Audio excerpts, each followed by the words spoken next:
This is Phil, and I'm here to tell you all about the Capes and Lunatics Patreon. Get early access to all of our interviews, including the monthly Chichester chats with writer and comic book legend D.G. Chichester, new episodes of classic Capes and Lunatics shows, including The Quantum Zone, This, That, or the Third, and many, many more specials, all completely uncensored. Access starts for $3 a month, full video when you pledge $5 a month. Check out the link in our show notes, or go to patreon.com/CapesandLunatics. Hope to see you there.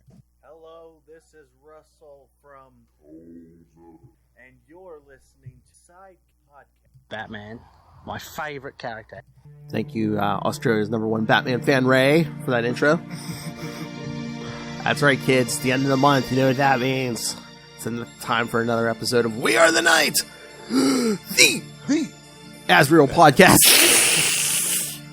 And that's right. And of course, you know what that also means. Justin is here. Just an owl swooping back into Gotham and taking up the blade of Saint Damas. I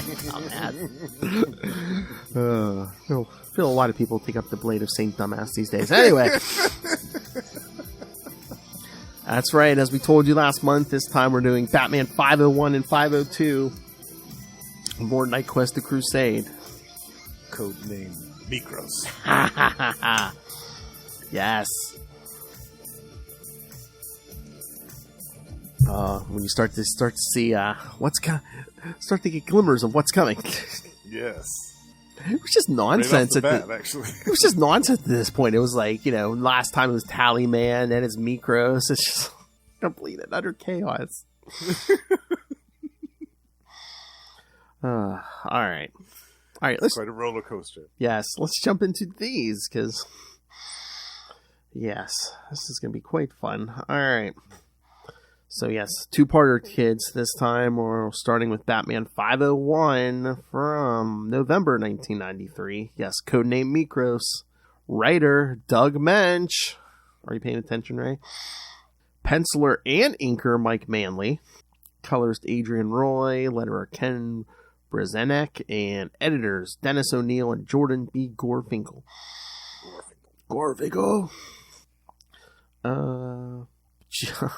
Jean-Paul, is that right, Noel? Jean-Paul Valley has another vision of Saint Damas, the patron saint of a secret order to which his father belonged, and with those tenets he was indoctrinated since birth.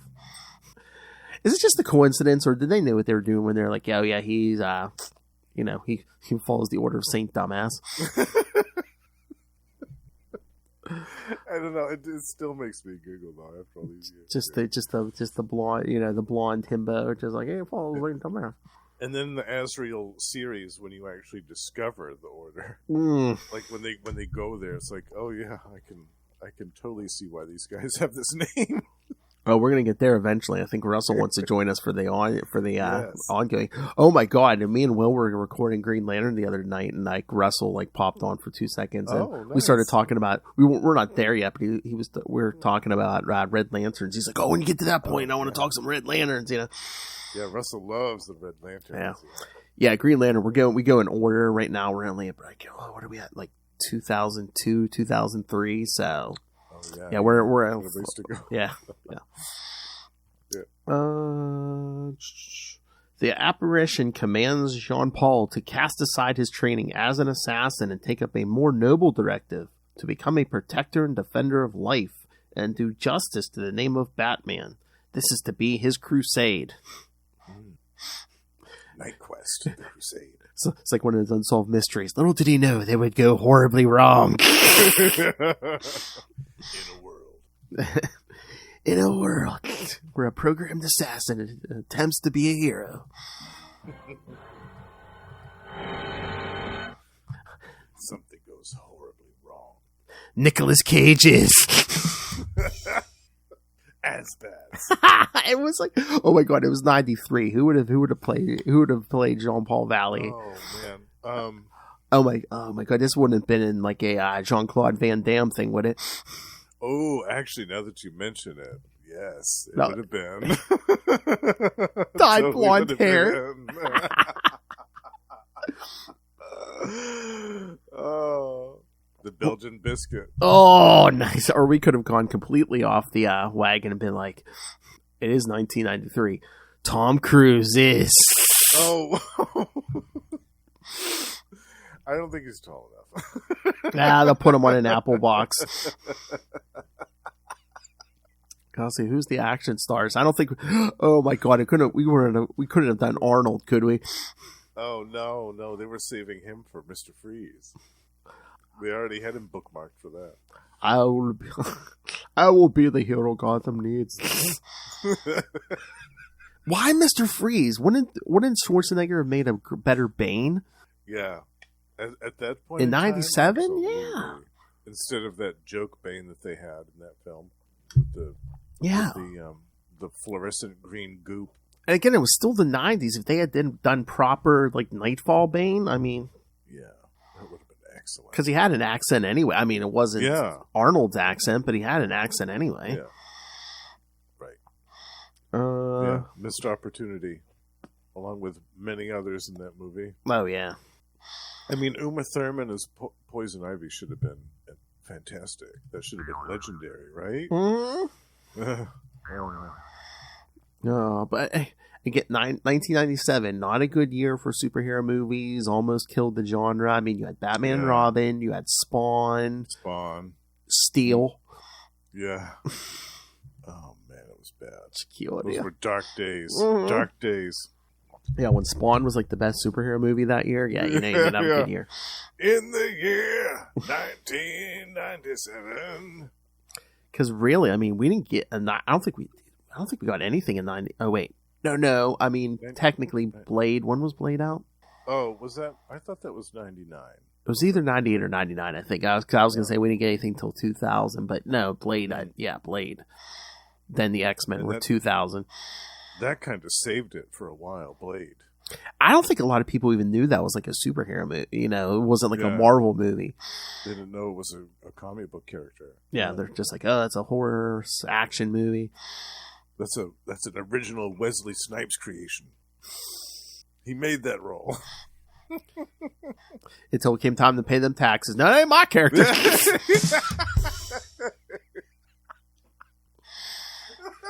I ain't paying royalties on that. That ain't mine. You go talk to that white boy, Stan Lee. Come on. That's right.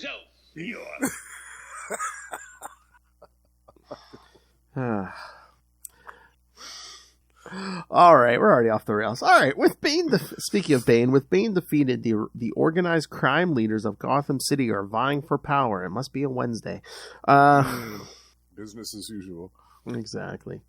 But again, I guess the crime bosses aren't the smartest in Gotham, but I'm like, wouldn't you be a little scared? I mean, you just saw Batman beat the crap out of Bane.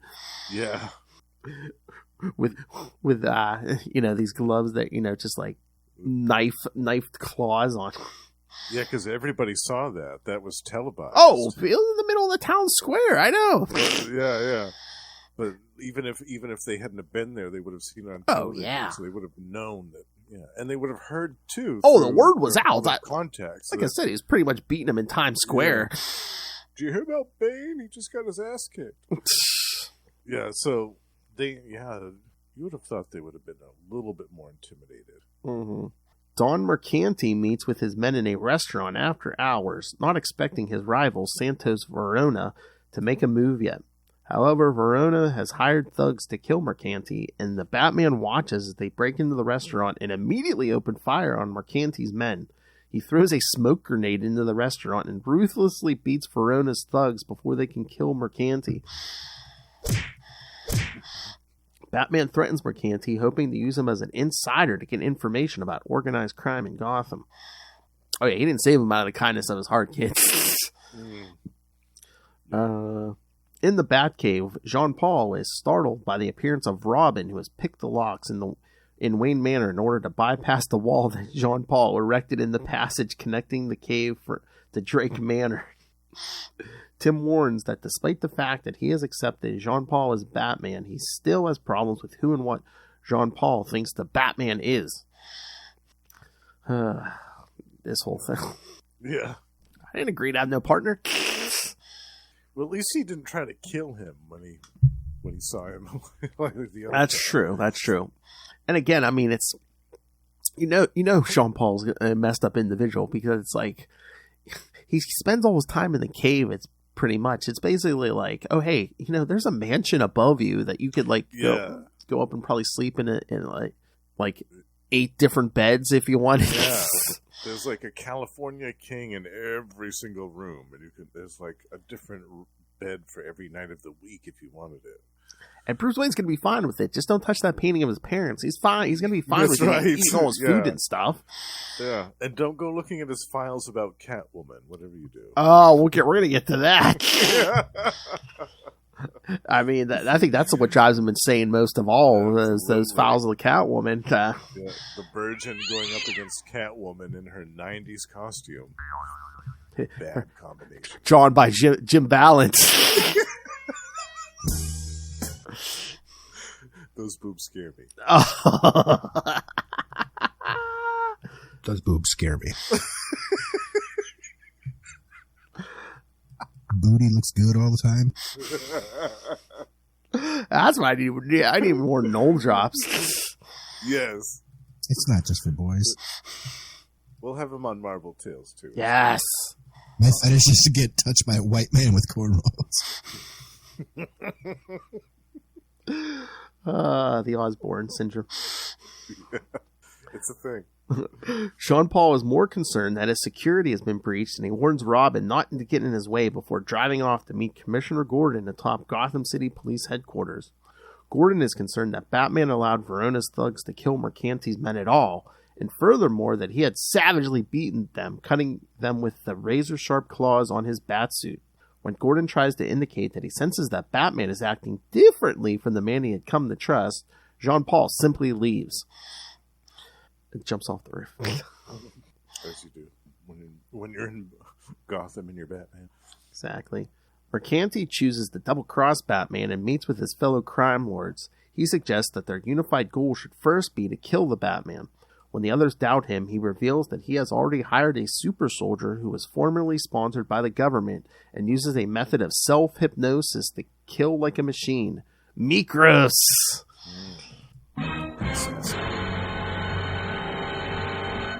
As a sign of good faith, Mekros offers to kill Verona for free, which he does with significant ease. Well, yeah, if you have like a bulletproof battle suit, yeah. Just rolls up on that house, kills all the bodyguards, and then kills Verona. Yep. Yeah, and about 500 guns. Although he only uses this one automatic rifle in this attack. Justin, 1993. I feel he showed great restraint on guns for 1993. Yeah, absolutely. Could have rolled in there with like a cable, one of those ones cable used, Yeah. It's like the one that even the Hulk could barely lift because it was so huge. It's like as wide as like the Hulk's leg, and it's like 10 feet long. Yeah, and pouches. Oh yeah, his pouches. Oh, this batsuit has pouches. Don't you worry. That's true. There's pouches on that belt. Batman visits Mercanti in his home to extort information from him, but it realizes that Mercanti's penthouse is a setup, with Mekros in the building across the street. Batman ducks as a bullet shatters the window and kills Don Mercanti instead. Jean Paul is excited to finally face a new challenge. Yeah, he says, good. Anything to keep it interesting. Yes.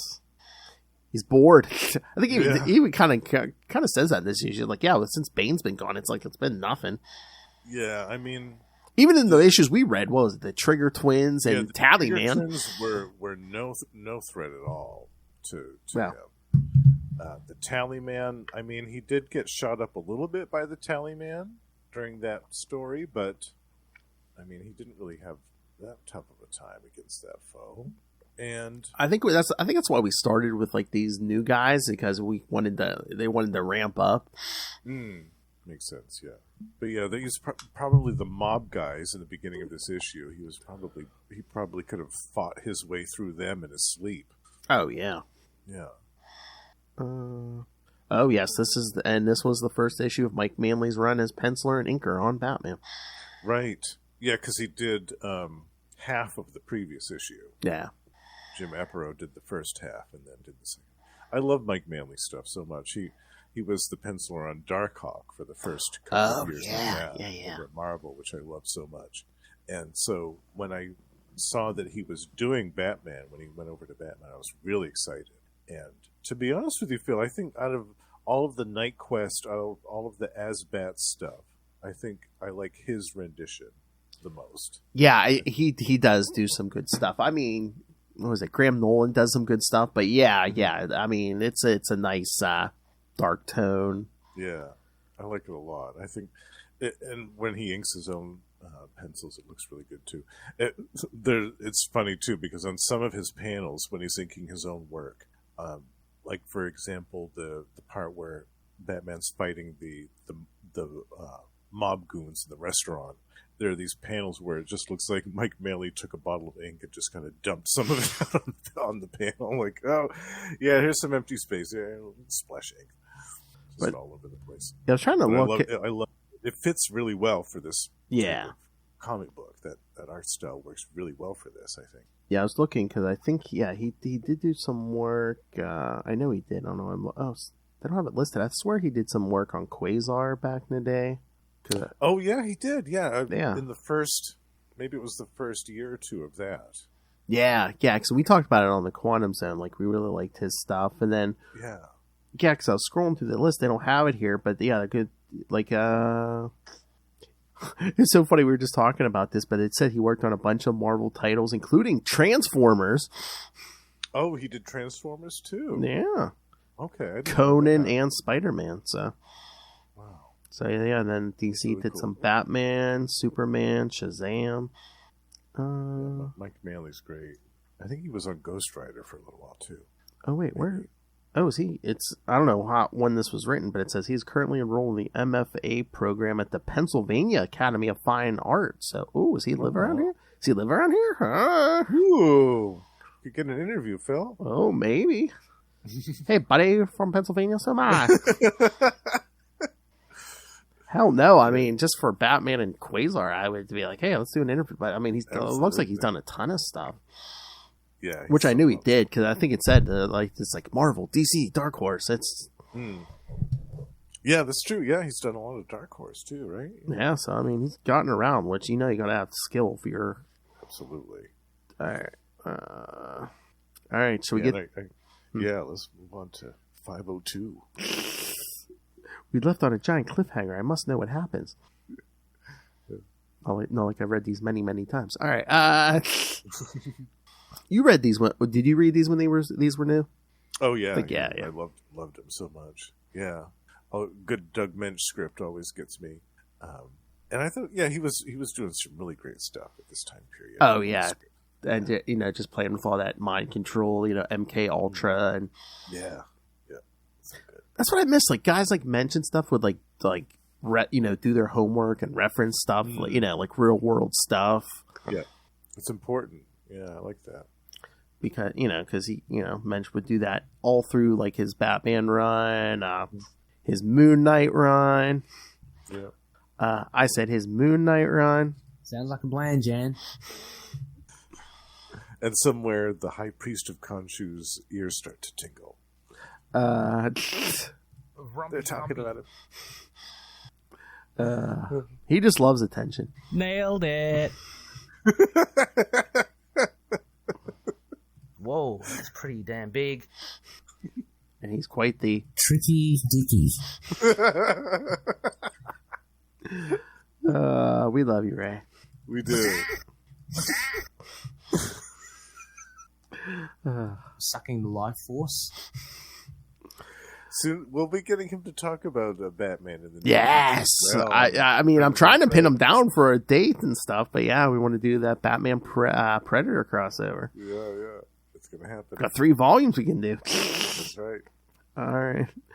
Well, he was saying something about I think he was trying to blame you and Russell. Like he's like, we just scheduled this, and the guys were talking this. I'm like, it was last week. I'm like, I just talked to Justin. I said he's down for it. So. Or they'd be like, don't be playing with Justin. No, it's you, Ray. You and your Batman hatred. All right, so Batman 502 from December 1993. Phoenix and Chaos. All right, so somehow the story shifts to Arizona. Yes, I'm an idiot, kids. All right, so writer Doug Mensch, penciler Mike Manley. This time though, inkers Joe Rubenstein and Mike Manley. So, Joe Rubenstein does the first 11 pages, and then Mike Manley kicks back over. And the same team, Adrian Roy, Ken Brzezinski, and Dennis O'Neill, and Jordan B. Gorfinkel. Gorfinkel. No Kelly Puckett yet. No. Nope. I think it's like after Nightfall, after 0 Hour. That's I remember that. Yeah. I think you're right. 94, 95, something like that. Because say Kelly Puckett, she's coming to my house in April. Lubricated eels are the best. Either do the 6 or do the 9. Jean-Paul Valley, as Batman, has just narrowly evaded being shot dead by Mekros, a self-hypnotized super soldier and hitman for hire, who hasn't... Okay, kids, think about that description. A self-hypnotized super soldier and hitman for hire. The 90s. Yes. There's a lot to unpack there. I'm surprised no one's tried to bring this character back. Me too, actually. Yeah.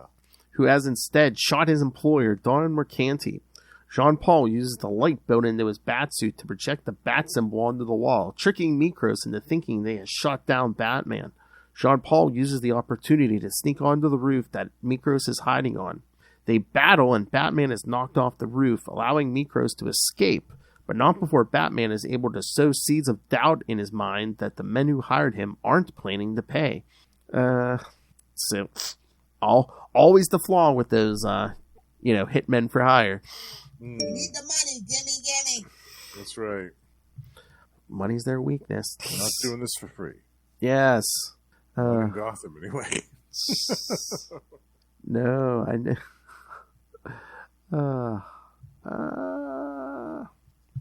I'm looking for a little Hellfire drop, and it's always hard because there's like 50 million little Hellfire drops.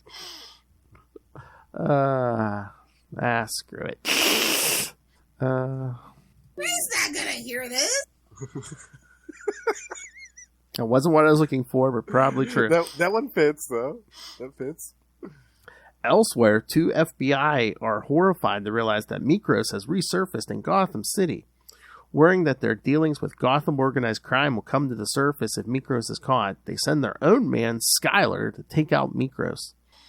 The remaining Gotham mob bosses meet in a restaurant to discuss the death of Don Mercanti and what, if any, connection exists between Batman and Mekros. Despite the other suspicions, Don Marcello suggests that they pay Mekros double the original fee and have him try to kill Batman again. Ironically, Mekros attacks Don Marcello moments later, demanding double the fee. In blood. He kills nearly everyone in the place and escapes before Batman can catch him. I thought it was just so funny because they're like, yeah, let's pay him double, and then he comes in and he goes, I want double, and they're like, that's just what we were saying. It sounds like a BS answer, but it's like, totally, honestly, we were just saying that. Sure, you were gonna say you were gonna pay me double. You should have been like, oh, F it, give me triple. Batman meets with Commissioner Gordon on the roof of Gotham City Police Headquarters, offering an audio tape of Don Marcello's conversation. Gordon once again questions Batman's methods of allowing the men for whom this evidence would mean years in prison to be killed by the assassin they hired. Jean-Paul realizes that Gordon suspects that he is not Bruce Wayne. Jean-Paul explains that he knows little of who this Mekros really is, but Gordon notes that if the connection with the FBI is real, Skylar's recent appearance in Gotham is likely connected. In his home, Gordon discusses his doubts and worries about the changes in Batman with his wife Sarah, but they are interrupted by a call from Mayor Kroll. Gordon meets with the mayor, who threatens to start publicly endorsing the Batman, even with his new violent tendencies, if the police department is unable to get crime under control with the same level of effectiveness as a vigilante. I found that interesting, when Gordon's wife's just like, how do you know it's this? When he's like, I don't think it's the same guy, I don't think. And she's like, how do you know you've been dealing with the same guy since until now? It's like, maybe they change every couple years. Yeah.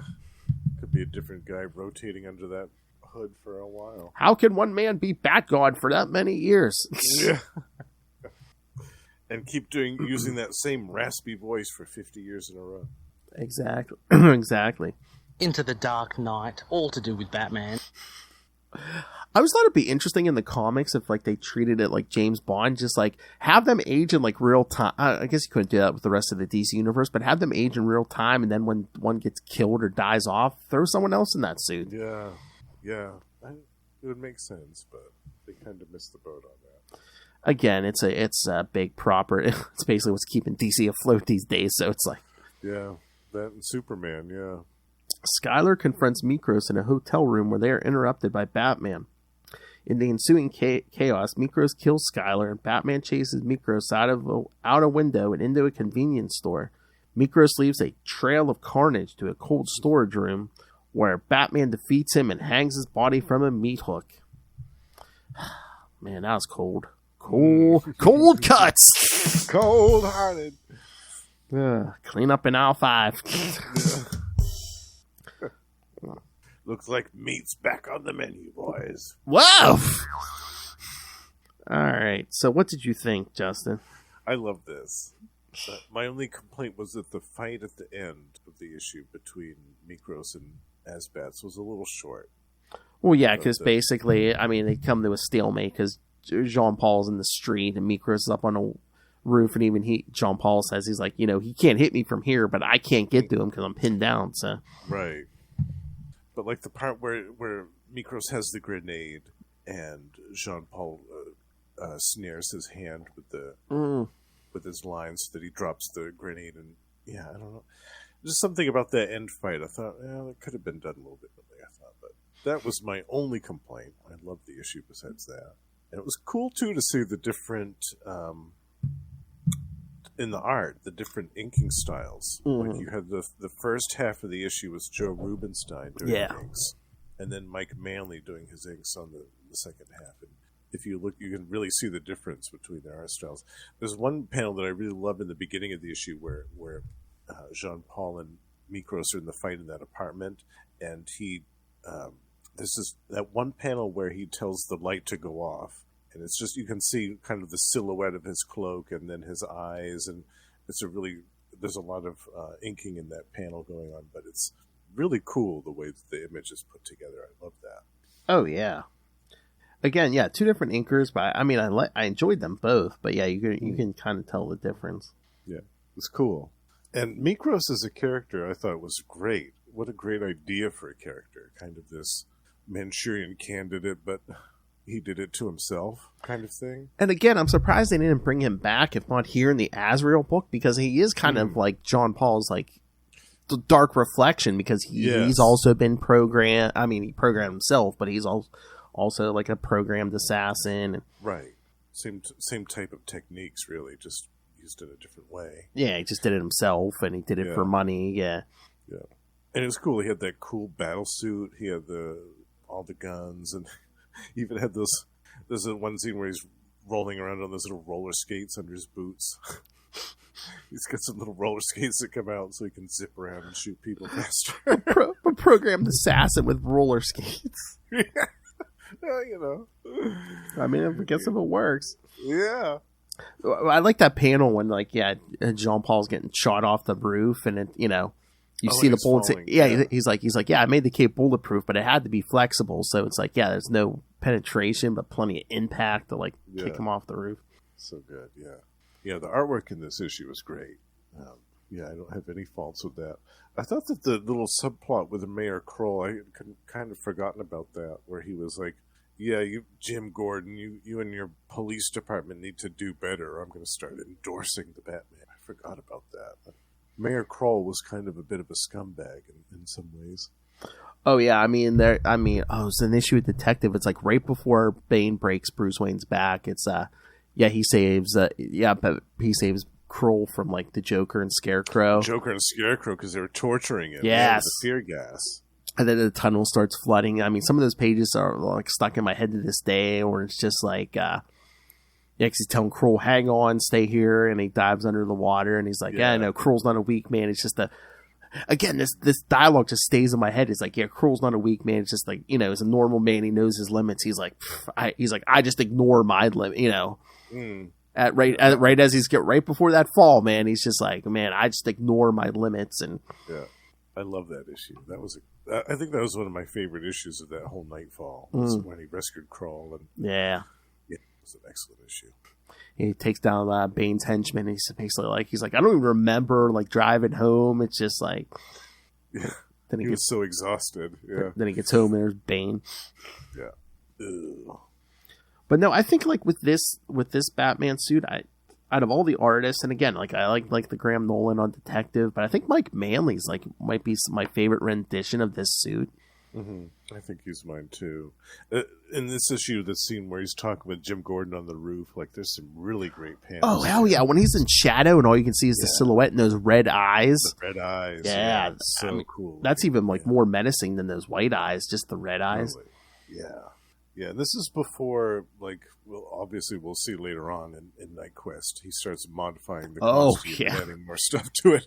So this is back before he started tinkering with the suit too much and adding all these bits and pieces of armor onto it. Oh, it still looks really sleek. Oh yeah, towards the end when he puts like that thing on his back where he holds all those bat darts. I mean, he just like basically like fully automatic. He just like has to aim. It's like a cannon, yeah. Just fired off these razor sharp. The 90s. Yes. Extreme 90s. But yeah, I was surprised that they never brought Mekros back in the Azrael series or later on in some other Batman series. I mean, you could have modified that suit or have some kind of new thing, but it's like, yeah, you should have brought the guy back at least. Yeah. That seems like another missed opportunity. Like they could have done. And that last, done more with it. Yeah, that last page is so good. Just the 3 panels. First panel, Jean-Paul just with like blood on his claws, and then the second one, him standing there in the trash convenience store. He's like, not a tidy ending. He's like, but at least I did win. Yeah, and then he's hanging there on the meat hook in the cold storage locker, still like reciting his mantra. Yes. I liked that too, how he had that hypnotic mantra that he kept repeating over and over again about the Phoenix. I think that was really cool. And like you were saying, that was Doug Mensch doing his homework about some of the programming. Yeah, that's good stuff. Yeah, this was one of my favorites out of the ones that we've discussed so far for Knightquest. Yeah, I love all these Doug Mensch and Mike Manley issues. They're so good. I have to add that to my list. Be like, hey, see if we can get Mike Manley to talk something. Yeah, that'd be awesome. Yeah, can talk to him about some of this Batman stuff and Quasar and whatever else. Yes, we'll have to hunt down and see what issues of Transformers. There we go. Darkhawk. We can talk about Darkhawk. Yeah, because you collected that one too for a bit, didn't you? Off and on. I wasn't like a regular Darkhawk reader, but I read some. Yeah. Mm-hmm. Yeah, his art was excellent in Darkhawk. So good. Oh, yeah. I love Manley stuff on everything he did. Yeah, I didn't know that he did Transformers. I'm going to have to go back and find out what issues those are. I know. Check those out. That's cool. I wonder if he was just inker or art. I'm trying to remember. God, I can remember storylines, but I can't remember a lot of the... It's tough, too. When a lot of those series went on for decades, they changed artists quite a bit. Yeah. And that one did go on for about 10 years, didn't it? The Transformers one?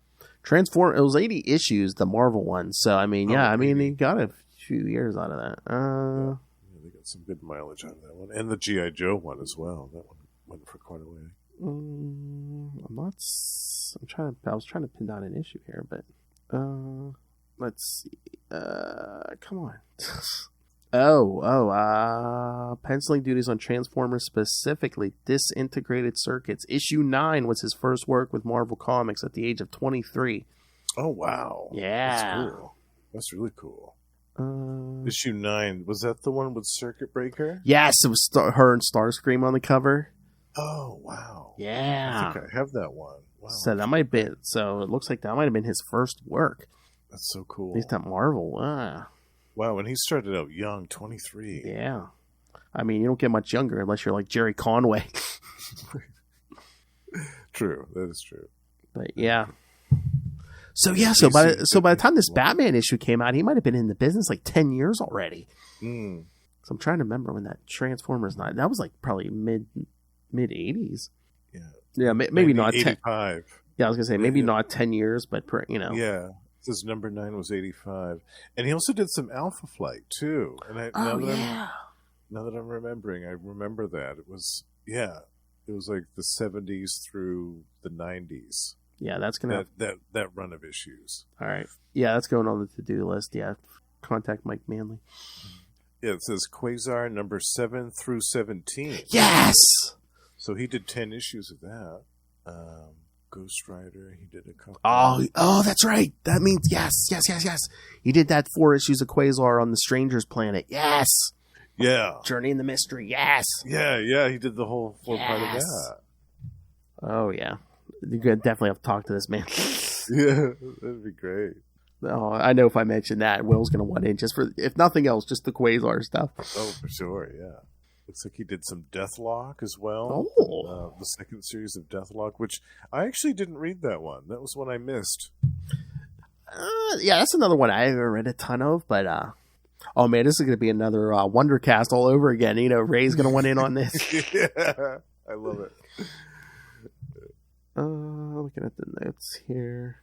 Nothing pertinent. All right. I was going to say, I don't have much more on these. You have any thoughts on these, or? Yeah, no, like I said, I feel like it was a missed opportunity that they didn't use Mekros again. Yeah.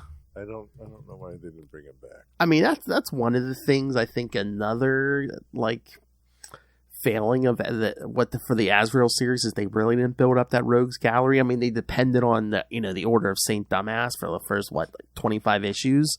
Right. But then after that, it's just like, well, I guess we'll fight Batman villains, or yeah. And it was strange that they didn't give him enough of his own villains, and it was strange that they didn't give him enough. Like, I thought if you want to give him Batman villains, then fine, but give him some ones that we don't see a lot of. Here comes the Killer Moth rant. Killer Moth. But I mean, they could have done like Firefly, or like I don't know. There's like half a dozen other villains that I would have picked over the usual suspects of the Joker or the Riddler or the Penguin or any of those. Oh yeah. Yeah. That seems strange.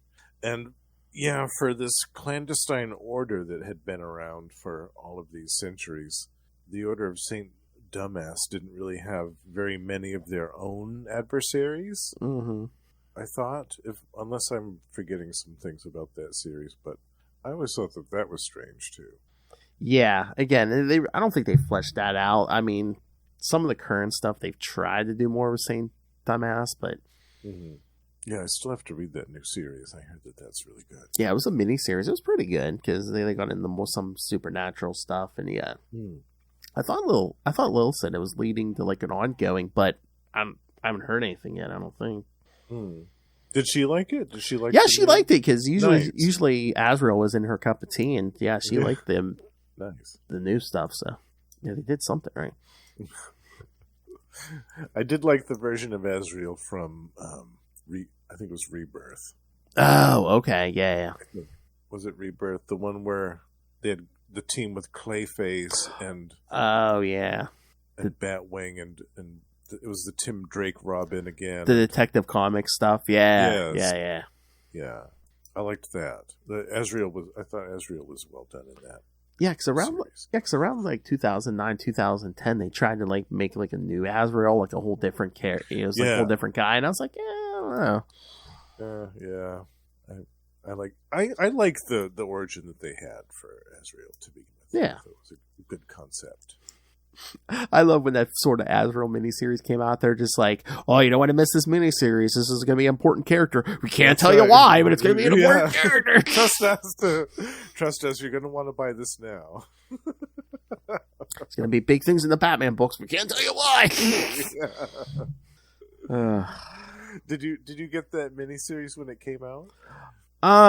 Actually, no. I picked up the trade. I think when it first came. I can't remember how quickly the trade came out, but like I think I saw him first when he first started showing up in Jean Paul just started showing up in Batman. And I was like, okay. Yeah, I picked up the trade too when that first came out. Yeah, and I think it was a year so after the miniseries. Maybe, yeah. Maybe sooner. Because if I remember right, back in those days, they didn't release the trades like right away like they do now. They took their sweet time. But yeah, I really liked it, and I had no clue that they were going to make him into something huge like the next Batman. I thought he was just going to be like another supporting member of the cast, the Bat family, like Robin or Huntress or Nightwing or one of those characters. Well, they kind of tried to do that later, but yeah. Yeah, again, it's just... Yeah, no... Oh, God. Nightfall, such a mess. Azrael. That's Asbat, sir. Russell. Yeah, we're going to have Azrael on to talk about that series. I'm excited. Yes. Don't worry, Russell. When we get to the ongoing, we'll have you on. I mean, we'd have you on now, but I think you said you're not interested in Asbats. Yeah. All right. It's a cup of tea, which is fine. Asbat Asbat Shazbat. Go take a Shazbat.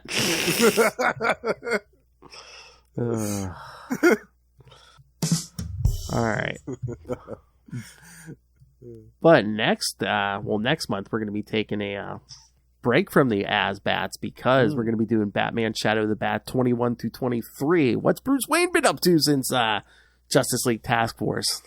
Yes, we go back to Knightquest: The Search. Yes, when Bruce is pretending to be a English aristocrat. Yes, he's wearing a disguise to make himself not look like Bruce Wayne. Yes, yeah. I'm at work watching you. Okay, Russell.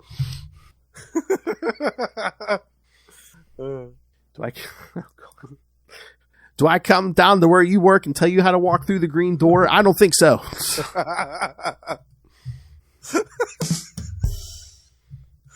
The Tomes of Evil intros from the Justice League Task Force video game?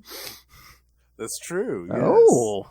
It's a bit of dialogue from Michael Ironside, I think, did the voice of Darkseid on that video game. Yeah, love that. Why do I feel like this video is going to be part of court testimony? I don't know.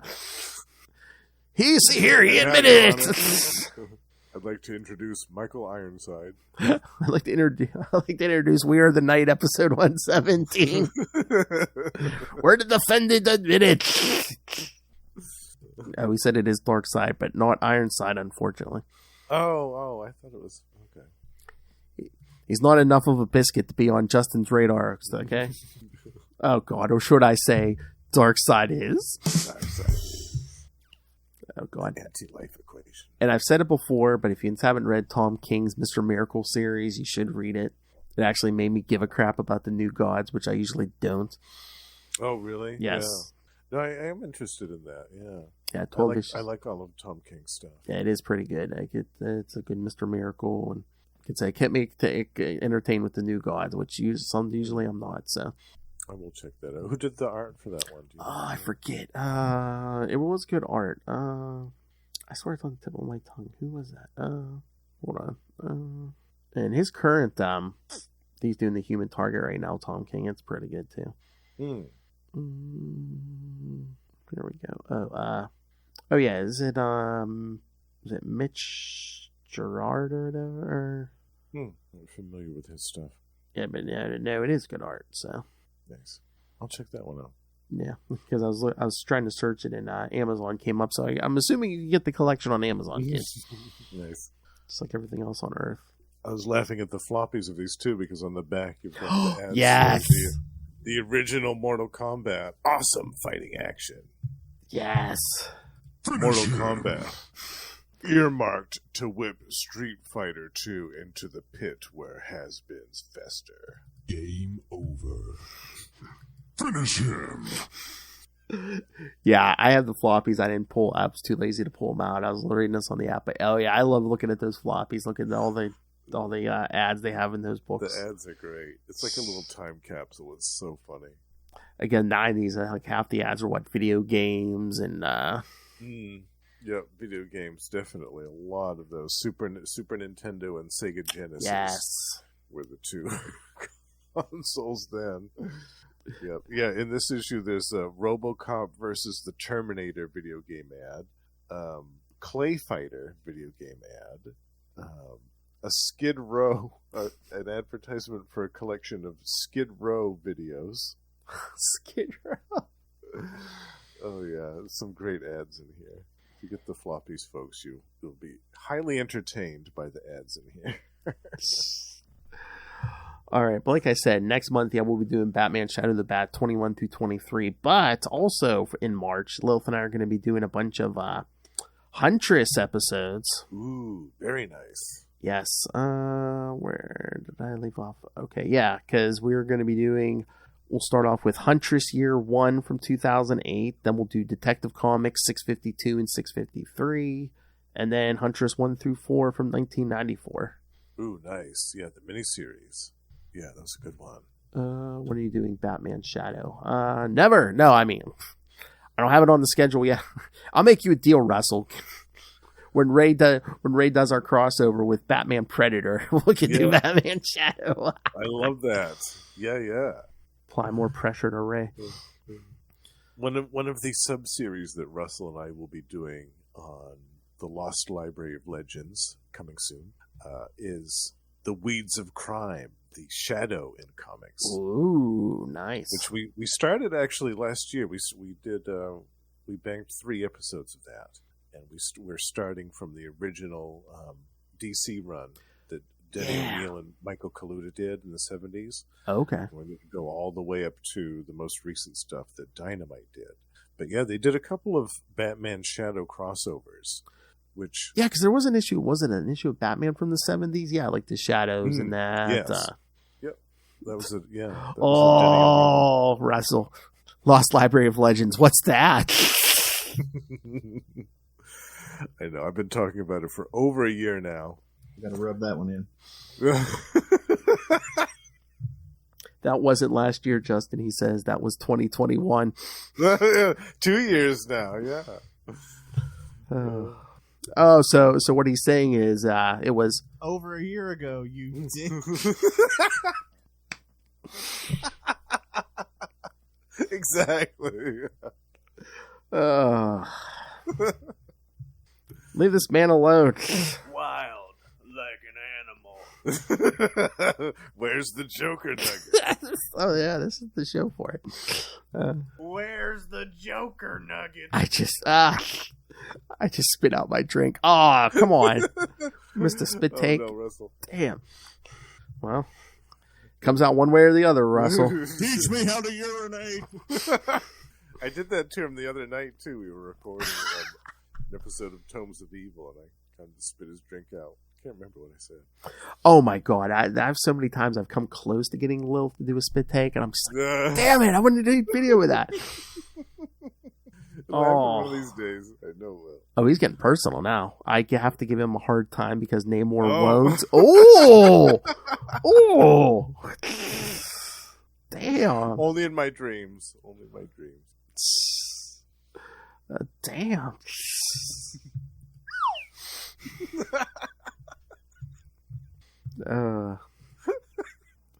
Only in your dreams, you said? Oh, good Lord. Good for that release.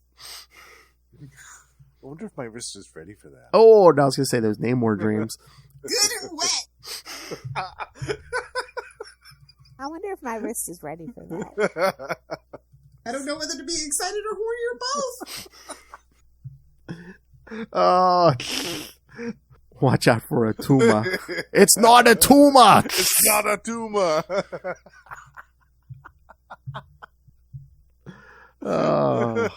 And shut your filthy mouth. Oh, good Lord.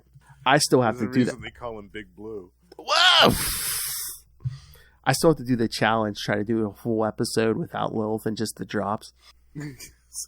See if anyone knows. Sometime when she's away again. See if anyone notices. Yeah. Don't tell anybody that she's gone. Just see if anyone notices. I think for once I might have to come up with just a script just so I know what, it's just like, Lilith, should we do all 6 issues now or should we spread them out? Spread them out!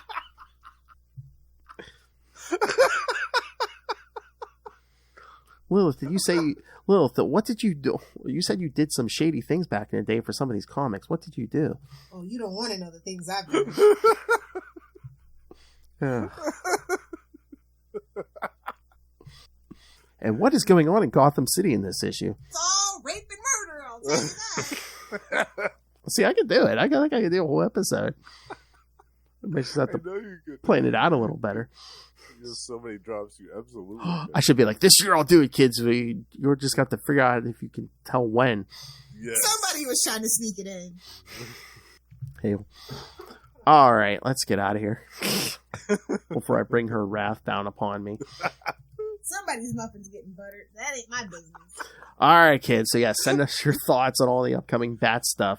I'm looking at you, Ray. Email us, CapesandLunatics@gmail.com, or call the voicemail, 614-382-2737. That's 614-38-CAPES. And once again, yes, if you're looking for social media, our YouTube videos, merchandise, all of it, it's at our new website, tubespace.io/CapesandLunatics Podcast Network. And if you can't remember that whole thing, it's down in the show notes of every episode. So, yeah, just follow the show. Follow this show notes, because I know that's quite a big address. That's a mouthful. All right. My wrist is ready for that. Wow! I wonder if my wrist is ready for that. Lubricated eels are the best. Come on, get your head out of your butt, buddy. All right, so yes, Justin, you're here once a month when Lilith is away. Every week you join me on Marvel Tales over on Capes and Lunatics. And that guy in the chat room, you talked to him a couple times. Where do you talk to him? Yes, Russell and I can be found on Gamma Charge, the strongest podcast there is, where we talk about everything to do with the Hulk and She-Hulk and all that good stuff. All the Gamma goods are available there. And we're joined by our great friend Carl over there. And also, twice a month, Russell and I co-host Tomes of Evil, a comic book supervillain podcast. And this month we talked about MODOK and Kang the Conqueror in honor of Quantumania coming on theaters. And we also co-host with our good pal, the High Priest of Khonshu himself, Ray, Predator and Prey, a Yocha podcast. And this month we're talking actually to a writer. We're talking to Joshua Pruitt, who wrote one of the short stories recently featured in the Predator anthology Eyes of the Demon, which we had a great time covering recently. Nice. Yeah. Tap, tap, tapping my way downtown. Giant-sized man thing. Well, that escalated quickly. it's like our logo. Capes and Lunatics. That escalated quickly.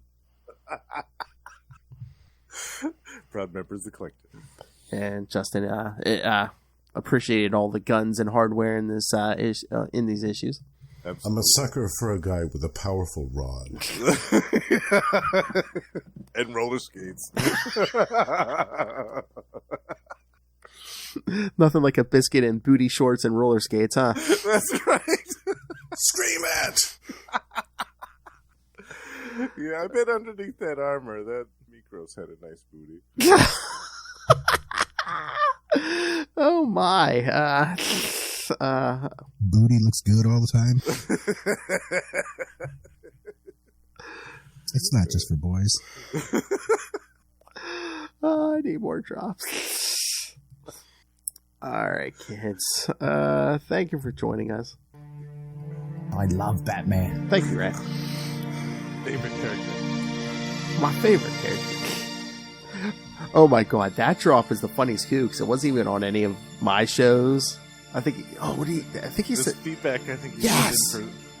I think it was Trapped in the World, because the minute I heard it, I think I was at work. I dropped everything I was doing. I just picked up my phone and I messaged Noel. I said, "I need that audio now." Yeah, you had hunted the audio from Noel. Oh my god, I'm sorry, Ray, but I was just like, he's never going to see it coming. He didn't send it to me. He's not going to see it coming. I love it so much. Yeah, that was the best. Batman, my favorite character. I'm like, oh my god, there's not any audio exists. I need that. All right, kids. Again, Little for Hellfire returns next week, so be on your best behavior. But until then, join us same bat time. Same bat channel. We are the Knightquest. The Batman Podcast. The Southern Hemisphere's favorite Batman podcast. Hi, I'm Russell. And I'm Justin. And we're from the Hold up. Listen up, you nerds. Tired of being a little goody two-shoes? Had enough of always talking about acts of courage and heroism? Well, you have come to the right place, I guess. Tomes of Evil is the comic book supervillain podcast, where every month we do a deep dive on a different comic book supervillain, as well as multiple sub-series on some of the most iconic foes of all time, including Darkseid, Doctor Doom, Scarecrow, and... Named Hobgoblin, and you're right on time for your funeral. I better be getting paid for this. So what are you guys waiting for? Bring on the bad guys. Tomes of Evil, a comic book villain podcast.